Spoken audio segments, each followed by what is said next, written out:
देश के पहले chief of defence staff general Bipin Rawat नहीं रहे। उनकी पत्नी समेत 13 लोगों की इस हेलीकॉप्टर क्रैश में मृत्यु हो गई। इस MI-17V5 हेलीकॉप्टर ने तमिलनाडु के सुलूर आर्मी बेस से उड़ान भरी थी, जिससे जनरल रावत अपने स्टाफ के साथ वेलिंगटन डिफेंस एस्टेब्लिशमेंट जा रहे थे। हेलीकॉप्टर को 109 हेलीकॉप्टर यूनिट के commanding officer wing commander Prithvi Singh Chauhan उड़ा रहे थे। करीब 12:30 बजे नीलगिरी के जंगलों में हेलीकॉप्टर क्रैश हो गया।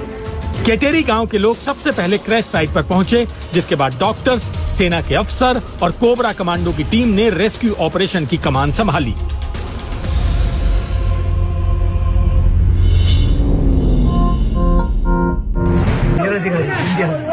ஹெலிகாப்டரில் சுமார் 14 பேர் வந்திருப்பதாக தகவல் சொல்கிறார்கள். அந்த ஸ்பாட்டில் தான் இருக்கோம். நமது முதலமைச்சர் அவர்கள் உடனடியாக சென்று நான் உதகையில் இருந்தேன், உடனடியாக சென்று பார்க்க வேண்டும் என்று அவர் கட்டளையிட்டு அதன் பேரில் வந்து உடனே புறப்பட்டு இங்கே அந்த நேரத்தில் அங்கிருந்து ஒரு 25 கிலோமீட்டர் இருக்குது வந்திருக்கோம். காட்டுக்குள்ளே நடந்திருக்கு. நல்ல வேலையாக இது வந்து இன்னொரு 20 அடி மேல போயிருந்தாலும் இங்க இருக்கிற நன்னப்ப சித்திரம் என்ற ஊரில் உள்ள हादसे वाली जगह पर लगी आग और हेलीकॉप्टर का मलबा पहले से ही आशंका जता रहा था कि किसी का बचना बेहद मुश्किल था।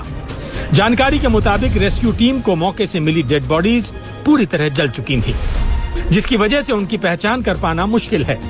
इसलिए अब DNA टेस्टिंग के जरिए शवों की पहचान की जाएगी। हादसे के तुरंत बाद सेना ने इस हेलीकॉप्टर क्रैश की जांच के आदेश तो दे दिए हैं। हालांकि क्रैश के लिए खराब मौसम को वजह बताया जा रहा है। जानकारों के मुताबिक क्रैश की वजह घना जंगल और कम विजिबिलिटी हो सकती है। हो सकता है कि खराब मौसम की वजह से हेलीकॉप्टर को कम ऊंचाई पर उड़ान भरनी पड़ी हो। घने जंगल होने की वजह से क्रैश लैंडिंग भी फेल हो गई होगी। इस हेलीकॉप्टर के पायलट विंग कमांडर रैंक के अधिकारी थे। ऐसे में जानकार मानते हैं कि इस क्रैश में मानवीय भूल की आशंका बेहद कम है। क्या स्पेशल होता है जब जनरल बिपिन रावत जैसे VVIPs जहाज में ट्रेवल करते हैं?